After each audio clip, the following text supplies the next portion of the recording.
So we've emphasized to this point in Matthew this idea that Jesus did what we couldn't do. It's kind of the way that I've said that.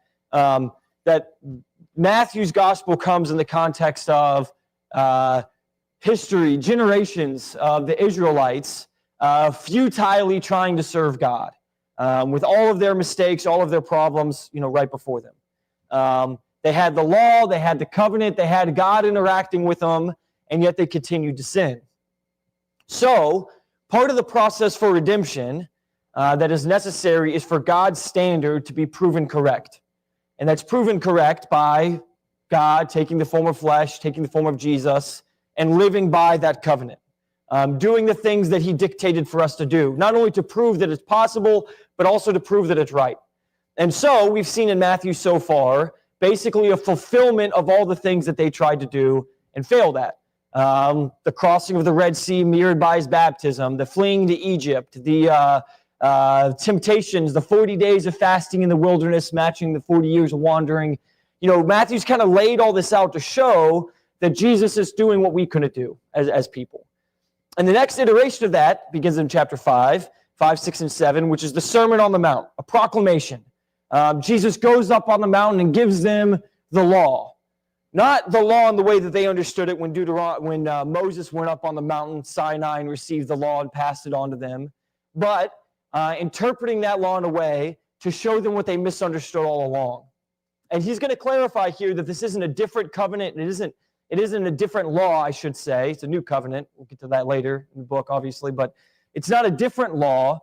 It's what God intended by the law all along that they misunderstood. And so that's at the heart of it. But he begins with this proclamation here, with the Beatitudes.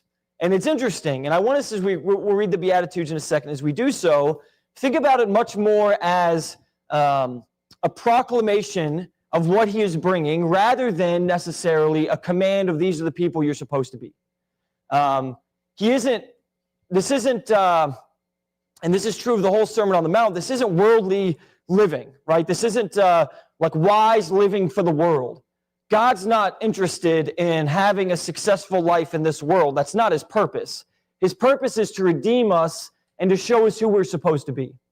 And that is going to be contrary fundamentally to what the world is. And you see that by this proclamation here at the beginning. These are the people that are blessed. These are the people that are receiving the good news. So let's read. Seeing the crowds, he went up on the mountain, and when he sat down, his disciples came to him. And he opened his mouth, and he taught them, saying, Blessed are the poor in spirit, for theirs is the kingdom of heaven. Blessed are those who mourn, for they shall be comforted. Blessed are the meek, for they shall inherit the earth. Blessed are those who hunger and thirst for righteousness, for they shall be satisfied. Blessed are the merciful, for they shall receive mercy. Blessed are the pure in heart, for they shall see God. Blessed are the peacemakers, for they shall be called sons of God. Blessed are those who are persecuted for righteousness' sake, for theirs is the kingdom of heaven. Blessed are you when others revile you and persecute you and utter all kinds of evils against you falsely on my account. Rejoice and be glad, for your reward is great in heaven, for so they persecuted the prophets who were before you. What's something that's striking to you about the Beatitudes as we read those this morning? Something interesting, something that stands out?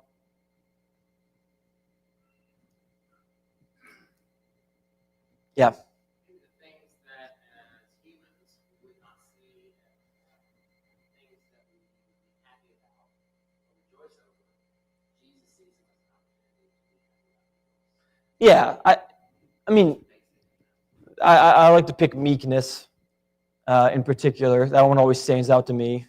Blessed are the meek. Is being meek good? I mean, the context of the Bible, blessed are the meek, sure, but like just in general, think about your life experience. Is meekness good? Yeah. Yeah, or gentle. You think so? Is Jeff Bezos meek and gentle? I don't know. I don't know Jeff Bezos. Maybe it's a bad example. I mean, you think about the people that are successful, the people that have the things that we all want, whether we or fight against wanting, maybe is the better way to say that. I mean, it's a hard thing, yeah. Yeah. All right. 20-minute sermon this morning coming up. No, I mean, it's full. It addresses all these things. Yeah, Rick. Right.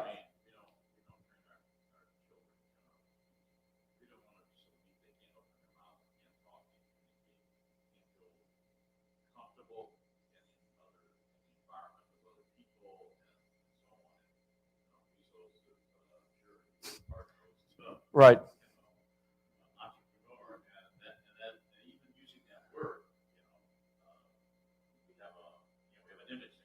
Right.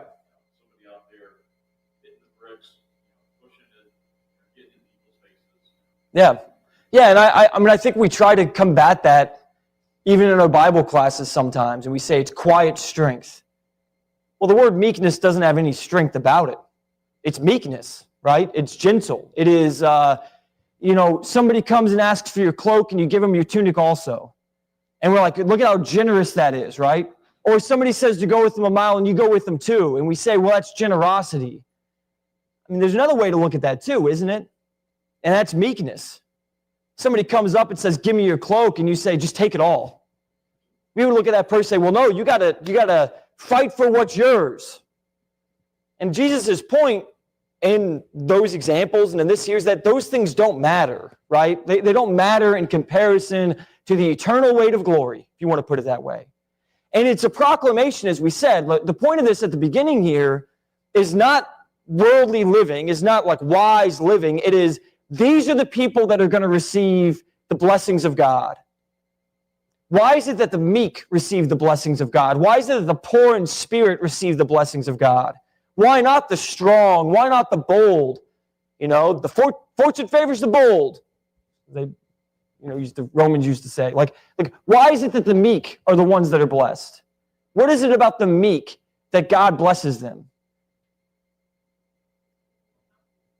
They're humble. What is it about humility that leads to that? Yeah.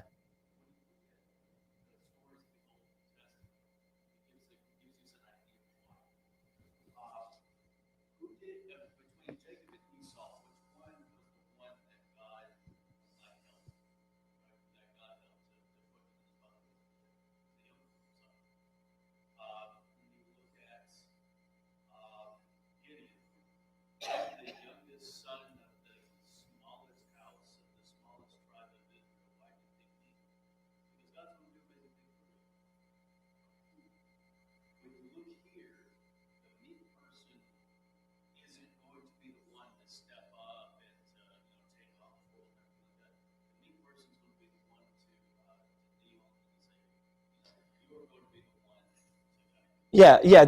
The meek need God, right? Yeah.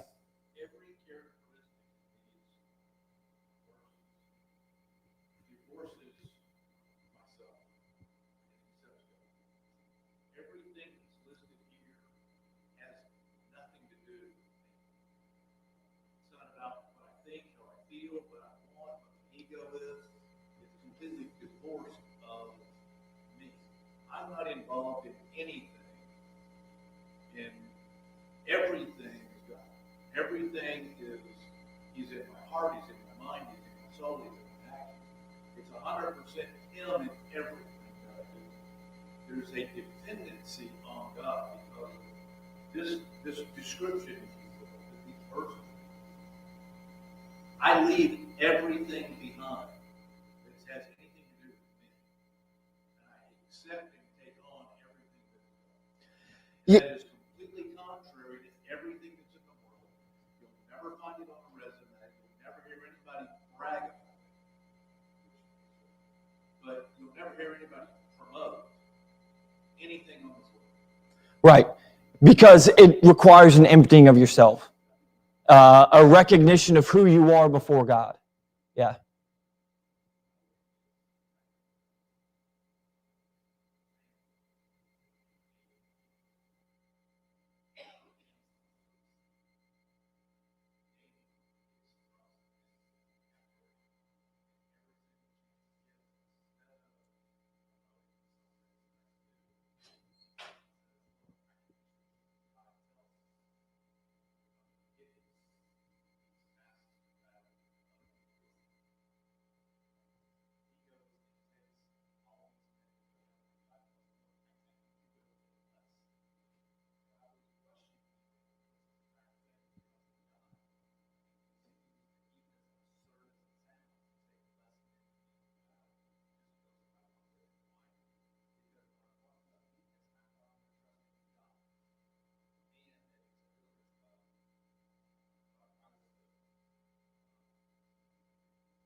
Yeah.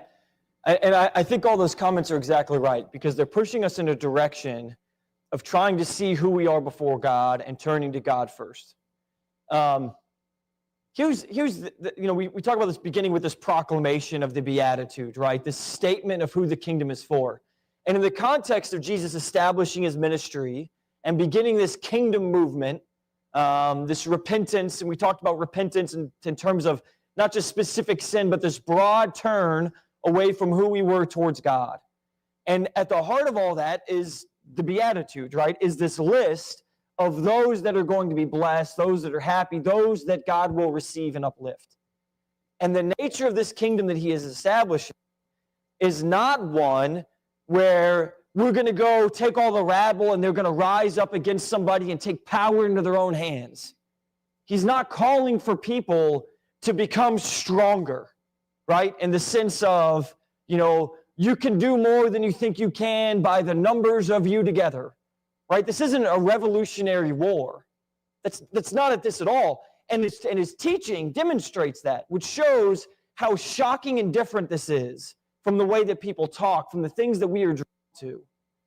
And I think the difficulty that we have is because we're familiar with the gospel and we're familiar with the teachings of Jesus, generally speaking, we have a hard time accepting how shocking this is for us too.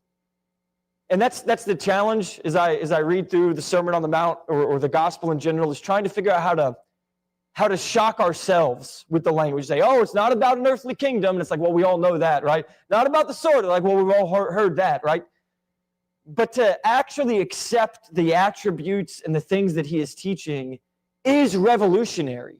And as much as we, as Christians, are striving to serve God and are trying to be this way and constantly morph ourselves into people that bear the fruit of the Spirit and are loving and gentle and kind, as much as we are pursuing those things, I think, if we're honest, we are constantly shocked with how much further we need to go with our gentleness and our submissiveness and our kindness towards one another and towards the world. I mean, it is a constant pursuit to be more like Jesus was, who was so meek, he allowed himself to be put to death, right? Was so meek, he didn't defend himself on trial. Like, do you realize how nonsensical that is? And we say, oh, well, that's because he was so strong. No, he just submitted himself over to the point of death. He let them kill him. He literally let the Romans kill him and crucify him, as opposed to defending himself, as opposed to standing up for himself. He didn't say, I'm not guilty of the things they've accused me of, which they brought false witnesses in, He just accepted it. That is meekness, isn't it? That is gentleness. That is being poor in spirit, so much so that he allowed himself to be put to death. Like, that's the extreme that Jesus went to demonstrate this standard to us. And in so doing, he was resurrected, and we can be resurrected. And that's the process by which God redeems us, is by submitting ourselves to the fallen world so that he can resurrect us into a new world. Yeah.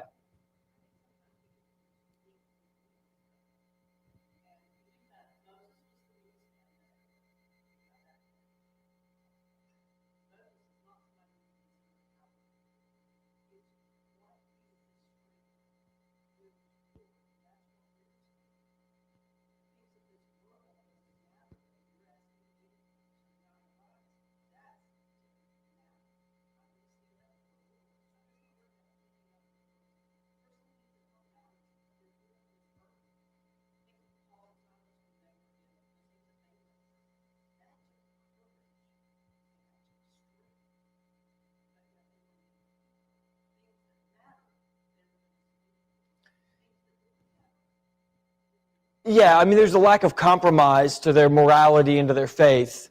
But I mean, the Corinthians were spiteful of Paul for the way that he spoke to them because he was meek too. So, I do think it's important to understand that meekness doesn't mean that we compromise our morality. However, it is a shocking characteristic for us to talk about how blessed or happy you are to have. And again, this is the beginning of the proclamation here. And so we're going to move on, but I want us to see this, that this is the way that he starts. These are the people that are blessed. These are the people that are calling to me. These are the people that need the gospel, right? Those that are poor in spirit, those who mourn, those who are meek, those who hunger and thirst for righteousness, the merciful. These are the people that are blessed, that are coming to me, and they will be rewarded because of it. Not in the sense of you will become a king of the earth and inherit the earth in that sense, but in the sense of the promise that is to come. So he goes on and he gets into more the kind of teaching part of this too. He says, you are the salt of the earth, but if salt has lost its taste, how shall its saltiness be restored? It is no longer good for anything except to be thrown out and trampled under people's feet. You are the light of the world. A city set on a hill cannot be hidden. Nor do people light a lamp and put it under a basket, but on a stand, and gives light to all in the house. In the same way, let your light shine before others, so that they may see your good works and give glory to your Father who is in heaven. And this is a bit of this idea of the contrast to meekness, I guess, that you let your light shine, that you allow your influence to affect others, that you allow yourself to influence the world and those around about you by what you do. And I think it's also inherent that when you live this way and you are one of these sort of people, that it is going to affect everyone around you, that you are different, that you are perceived as different, that the way that you interact with the world is different, and people are going to see it, and they should see it. And that is shining the light to where you are. I mean, I had a conversation with an employee. She is in India. She took another job, left. Basically, she hasn't been promoted in 5 years, even though she works hard, deserves it. Company keeps putting freezes on promotions. So finally, she got another job and left. She's like, I don't want to, but you're not paying me enough. And in fact, she got promoted like 3 levels up at this job, right? Making a bunch of money. And I was like happy for her. So we're talking, and she was asking me about being a manager and these sorts of things. And one of the comments she made to me is how all the other managers she's ever had, and she said managers in India, and I said it isn't just in India that people are like this, but she said that they are very authoritative, that they are very demanding, unsympathetic, and not only that, but they it's like there's a chip on their shoulder that they have to prove that they're in charge, right? That you can't question me or whatever because I'm the one in charge. She said, and I'm amazed, like, you're different. You're not like that. And the reason why I'm like that is because I don't have a chip on my shoulder when it comes to proving my worth as a manager. Like, I don't care, right? Like, this is a person and I'm helping them accomplish their job. Like, that's my job. And it's a different perspective, right? And I think that's a perspective that I've gained from being a Christian and from looking at people the way that God does and evaluating people and valuing them the way that God does. And it changes your relationships. And hopefully, when you do that, it shows something different to the people around you, right? That they see something slightly different in who you are. I don't know, maybe it's a bad example. I don't want to be too self-aggrandizing, but just had that conversation Friday, right? Just a couple days ago, about that very thing, about the way that you are perceived by people because your value system is different. Most managers are trying to get ahead. Like my boss, he gatekeeps, right? Meaning everybody within his department has to communicate through him to anybody outside of the department because it makes him more important. And it's worked, right? He is invaluable. Now the problem is that I don't know that he does that good of a job of advocating for us, and so we've been passed over for budgetary reasons and things like that. So it's kind of backfired. But that's the way people are, right? They want to be self-important. They want to advance in their career. And so they do the things that they see as important for that. Well, if you're the sort of people that God is calling, you are different from that, and your light will shine, and your saltiness will exist. You can't allow it to go out. You can't allow it to be extinguished. You can't allow yourself to be run down by those things. If you do, how else are you going to affect the world? If you give in to the things around you. And that's his point here. But this is important here in verse 17. Do not think that I've come to abolish the law of the prophets. I've not come to abolish them, but to fulfill them. For truly I say to you, until heaven and earth pass away, not an iota, not a dot will pass from the law until it is accomplished. Therefore, whoever relaxes one of the least of these commandments and teaches others to do the same will be called least in the kingdom of heaven, but whoever does them and teaches them will be called great in the kingdom of heaven. For I tell you, unless your righteousness exceeds that of the scribes and the Pharisees, you will never enter the kingdom of heaven. Which is interesting. We'll get to that last verse there in a second. But his whole idea, and he's clarifying this, and this is what the Sermon on the Mount then becomes, is not that he is abolishing the law, but that he's fulfilling it. And when he is asked, what is the greatest law, right? What is the first and greatest commandment? What does he say? Thou shalt love the Lord your God with all your heart, with all your soul, with all your might. Where is that? Deuteronomy 6, right? It's in the law. He doesn't say that there's a new law. He goes back to the law. And he says the second is like it. You shall love your neighbor as yourself. Again, going back to the law. And his whole point in the Sermon on the Mount and his whole point in the way that he's teaching is you've misunderstood what God wanted all along. And it isn't that the details of the law don't matter. And in fact, they matter very much because they are a reflection of these fundamental principles. So I wish we had time to spend more on this, but if you go back and read through Deuteronomy, for instance, and you look at the specific section of the law there, is it like chapter 12, 13, like that, into the early 20s, there's like 10 chapters there of just straight law, which is interesting because we think of this very preachy, didactic law of the Old Testament, and you get the Levitical law with the sacrifices and the cleanliness rituals, but then the actual law code is like 10 chapters, 12 chapters. It's not that long. And you read through those, and it's weird things that are included. There's stuff about anyone who fails to put a railing on the roof of their house and somebody falls off and dies, they're liable. And you're like, that's oddly specific. Or about, if your animal breaks free and it mauls somebody else, you're liable because you didn't restrict your animal and take care of it. And if it happens the second time, then, and it's those sorts of things, and they all are dealing with primarily the way that you view others and being conscious of other people. You may not think that a railing on the roof of your house is necessary, but if you have little kids come over and they fall off because you didn't think a railing was necessary, that's on you because you didn't think about them and prepare ahead of time. I mean, I built a tree house for the kids in the backyard. Put a railing up.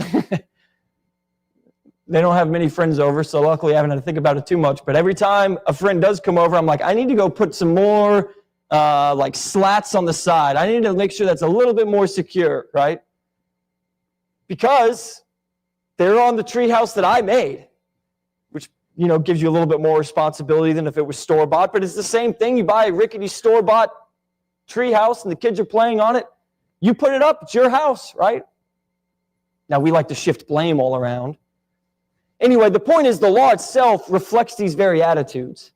And it's much more dealing with protecting the poor amongst you and looking out for the innocent and being considerate of others. That's what the law dealt with. And he says those things matter. Those details are there. The cleanliness rituals matter. The sacrifices matter. Those things are important. Don't think that I'm getting rid of those. But I want you to understand that what I'm showing you is what it was really about all along as well. I am fulfilling these things. And he's going to give some examples here through the rest of the chapter. So, for instance, verse 21, he gives an example. Oh, sorry, we skipped 20. Got to go back to 20. Where he says, for I tell you, unless your righteousness exceeds that of the scribes and Pharisees, you will never enter the kingdom of heaven. What's he talking about here? What does that mean? Verse 20.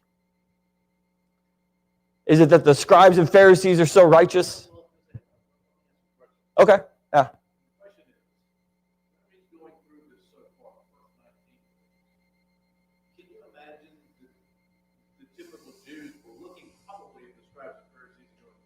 They're the righteous.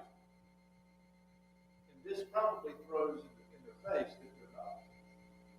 So for him to come to 20 and say, you have to exceed their righteousness. Again, shock factor. I've got to be better than them. I mean, there's a comparison that goes on in this chapter where the scribes and Pharisees are seen as the holy and the righteous. And their God shows the people that they're set up for a reason. I'm not. And now you're telling me that my personal righteousness has to exceed theirs. The other way to look at that too, because I think you're right. It's either that they look at the scribes and the Pharisees and they say they're shocked to think that they have to be more righteous than them, or they hear the list of the Beatitudes, and meanwhile the scribes and the Pharisees are standing there with their arms crossed, the back straight with their phylacteries and their tassels, showing how righteous they are. And it's like, well, they're not meek. They're not poor in spirit. They're not the very people that Jesus is describing. So, we don't know what the people are thinking. But yeah, it's the same point. Like whether or not they look at the scribes and Pharisees and are already wondering, looking to them, is what this guy's saying right? And then they see the attack. And then the attack gets much more pointed here in verse 20, doesn't it? And it's going to get pointed throughout the Sermon on the Mount and throughout the entire gospel. He's going to war with their religious elite. And we saw that at the beginning, didn't we? In chapter 2, when Herod hears about the birth of Jesus, and it says, and he and all Jerusalem with him were troubled. What did we say that probably meant? The religious leaders, the political leaders of Jerusalem is probably what it meant by all. Not the people. The scribes and the Pharisees are concerned, right? The Messiah has been born, right? What does that mean? What does that do to our position if the chosen one is here? Your self-importance becomes a little bit less important in comparison. And so Jesus is very pointed here, again at the beginning of the sermon, to point to the scribes and Pharisees and say your righteousness needs to exceed theirs. And they may be wondering what that means. And I think he'll clarify as he goes through and you get a better idea of what that means. The point is not that the scribes and the Pharisees are that righteous. It's quite the contrary, right? That's why their righteousness has to exceed theirs. That they are not following the law the way that they need to. Yeah.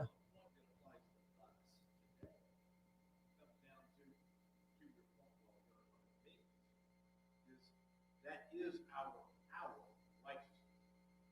It becomes our righteousness. And our righteousness isn't a switch you can flip on and off. When I go to work, I flip it off and I do whatever I want to. And when I come home and teach my children, I flip it back on. That's not how it works.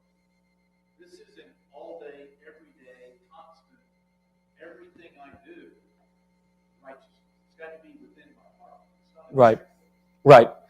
You're right. And that's what and I think that's his point about fulfilling the law. That's what the law wanted all along, was this heart to serve God, this heart to give yourself over to him, which is why the meek are the ones and the poor in spirit are the ones that are blessed, because they know that they need God. Those who don't think that they need God, or that they have done something themselves to make themselves righteous, well, they're automatically disqualified because their righteousness isn't enough to save them.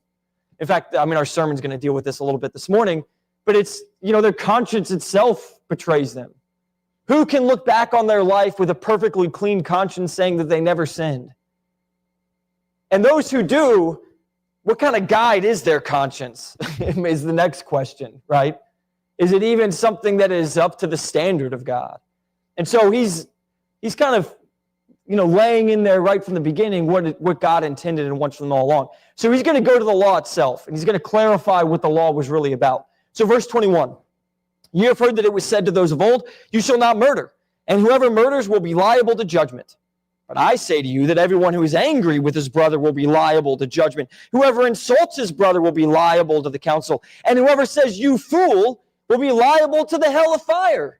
So if you are offering your gift at the altar and there remember that your brother has something against you, leave your gift there before the altar and go. First be reconciled to your brother and then come and offer your gift.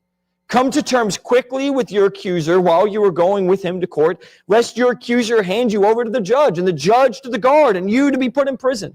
Truly I say to you, you will never get out until you have paid the last penny. What's his point here? What's he saying about anger? Yeah, well, don't just leave it at the door. Don't have it, right? Like change yourself to the point where you're not even that angry. Because we say, oh, well, murder's bad, so just don't murder people. And you're like, that's right, murder is bad. And Jesus says, but it's not really about the murder, is it? It's about the desire to murder. God doesn't want you to hate your brother. He doesn't want you to want to murder your brother, to think, I'd be better off if they were dead. Like that's the very thing that he's trying to warn them against, right? And in fact, we need to go to this extreme, he says. You've got to travel 3 days to get to Jerusalem to offer your sacrifice. Let's say you travel 3 days and you bring your lamb and you're there about to offer your sacrifice. And you remember that you have this problem with your brother. Leave your animal there in the temple, travel 3 days back, apologize, and then travel 3 days back to the altar and then offer your sacrifice.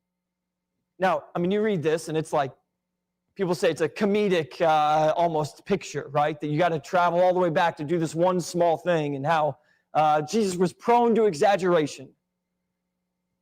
I would contend that Jesus never exaggerates.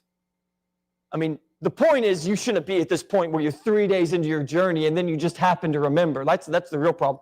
But if that happens, I think he literally means you need to go fix that problem before you think that you can worship with a clean heart. That's his point. And it's a much stricter view of righteousness, isn't it? We say, oh, well, don't murder people. I haven't murdered anybody, so I'm good. Jesus says, well, maybe. But what kind of anger do you harbor in your heart to those around about you? What kind of anger do you harbor towards your brother, to your friend, to this person that wronged you? And then he gives, another piece of advice. Don't even go to court. Fix the problem out of court. Because if you wait till court, you're going to end up being liable to the judge. You're going to go to prison. You're going to have to pay a fine. Like, just avoid it to begin with. Come to terms ahead of time. Preempt these problems. Even if that means that you have to compromise somehow, right? That you have to be the meek one, that you have to be the one in poor in spirit to come to these terms. I mean, it's the same point that we've been talking about in Philippians, right? This attitude that Paul is teaching to the Philippians. Have this mind in you, which is in Christ Jesus. Submit to one another. That's what this is about. So he gives this example of anger. But he goes on. The law isn't just about murder. It's about your heart and your desires. Or, verse 27, you have heard that it was said, you shall not commit adultery. But I say to you that everyone who looks at a woman with lustful intent has already committed adultery with her in his heart. If your right eye causes you to sin, tear it out and throw it away. For it is better that you lose one of your members than your whole body be thrown into hell. And if your right hand causes you to sin, cut it off and throw it away. For it is better that you lose one of your members than that your whole body go into hell. I ask you again, is Jesus exaggerating here? Do you think that he doesn't really mean that it's better to go into paradise with one hand than to go to hell? Right. Now, this is the other thing. Do you think if you have a problem with lust that just plucking out your eye is going to fix it? Probably not, right? Like there's a different problem there that needs to be addressed. But he's using this extreme language about how to solve it because you go to whatever lengths are necessary to fix those problems, to fix your heart, to purify who you are. That's what the law demands. That's what God demands. That sort of person. That's what the law was about. It wasn't just about the 10 Commandments and thou shalt not commit adultery. It was about what you desire, right? Which, by the way, is also within the law, covetousness. This is always interesting to me. How do you judiciate covetousness? Somebody says, my neighbor is a covetous man, and I'm going to take him to court. How do you prove in court that somebody is covetous? Can you? No, you can't prove that. Now, if they act upon that covetousness, but now that's a different crime, right? But just to be covetous in your heart, you can't legislate that. You can't judiciate over that. It's internal. Doesn't have to be outside or outward action. Now, our outward actions are a reflection of our inward heart, right? But we can also have a heart problem that isn't reflected in what we do.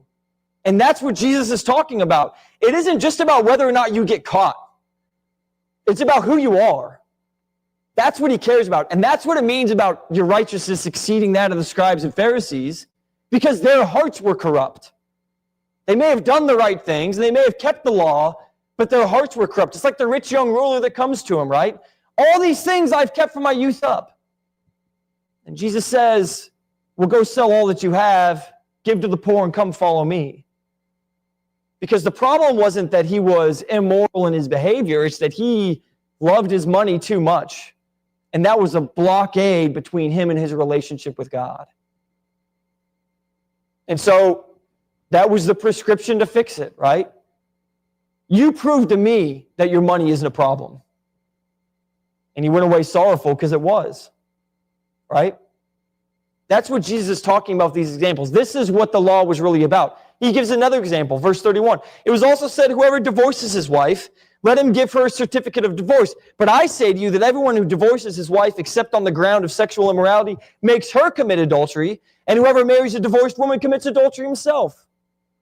Like, these things are there, right? Like, these things are within the law, and it's like, but that's not really the point, is it? Through the hardness of your heart, Moses allowed you to do that. He says elsewhere, right? The problem is your purity and your desires and your desire to be a person who adheres to oaths and to covenants. That's who you're supposed to be. Which, by the way, why is it that adultery or sexual immorality is the thing that allows you to divorce here, to remarry, if you want to put it that way? Why is that the one exception? Because it violates the covenant. The covenant is now null and void. It's been violated. That's why. They broke the covenant, and that's the difference there. But he gives another example, verse 33. Again, you heard that it was said to those of old, you shall not swear falsely, but shall perform to the Lord what you have sworn. But I say to you, do not take an oath at all, either by heaven, for it is the throne of God, or by the earth, for it is his footstool, or by Jerusalem, for it is the city of the great king. And do not take an oath by your head, for you cannot make one hair white or black.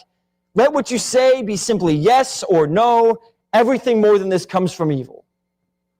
That's an interesting one, isn't it? You know, growing up, I just knew you weren't supposed to say, I swear, right? I just knew that was bad. You don't use the word swear. Because there's swear words and then there's swearing, and it's all bad, right? And you don't make oaths like that. You just don't swear. You know, I didn't really understand or think about it. Why is that a problem? What's his point here? Yeah.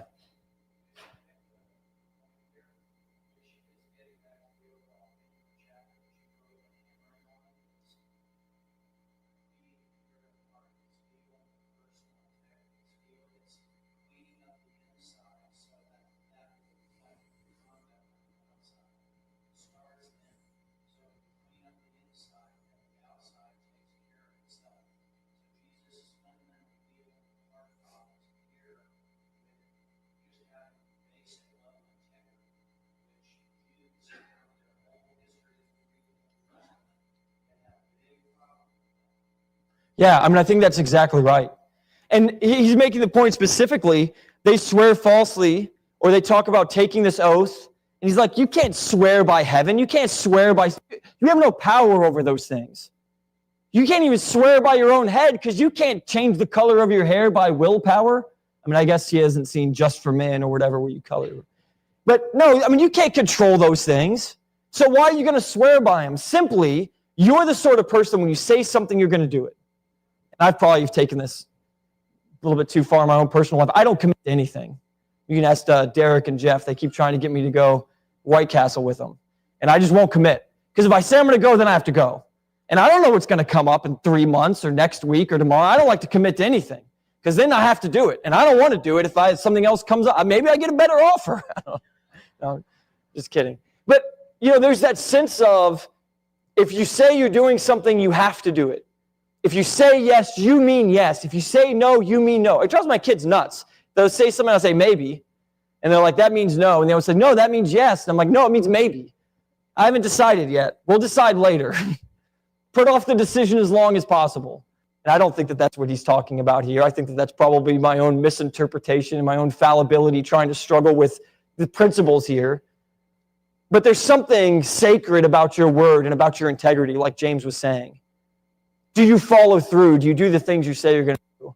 Sorry, we gotta move on because we got 2 more sections and we're basically out of time. So I'm going to read retaliation. Verse 38. You have heard that it was said, an eye for an eye and a tooth for a tooth. But I say to you, do not resist the one who is evil. But if anyone slaps you on the right cheek, turn to him the other also. And if anyone would sue you and take your tunic, let him have your cloak also. And if anyone forces you to go 1 mile, go with him 2. Give to the one who begs from you, and do not refuse the one who would borrow from you.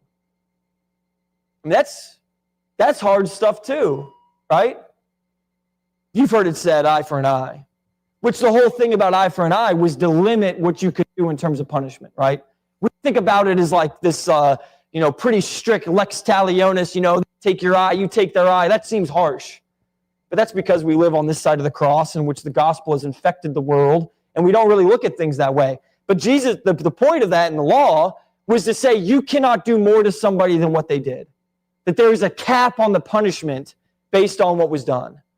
And he says, but really, you've misunderstood that too, because the point wasn't that this was what you got to do. That was the maximum. And in reality, the way that you deal with others and the way you interact with them is much more meek than that.